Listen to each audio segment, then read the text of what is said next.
In this video, I'm going to show you how to make a long document one page or pageless in Google Docs. Let's launch the Google Chrome web browser. In the top right corner, click on the grid icon.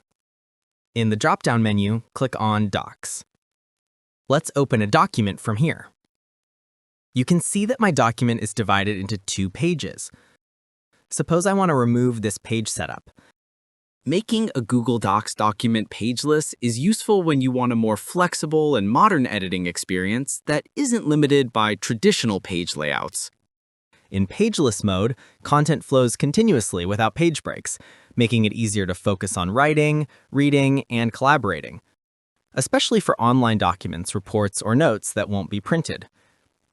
In the title bar, click on File. In the drop-down menu, click on Page Setup. In the pop-up menu, click on Pageless. In this mode, the traditional page setup will be removed.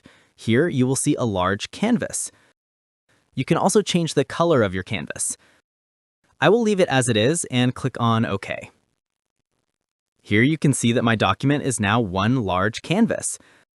Following these steps, you can make a Google Docs pageless easily. Feel free to reach out if you encounter any issues during the process. If this video helps you out, please leave a like and subscribe. Comment below if you have any questions. If you need further assistance, consider hiring a professional using the link in this video below.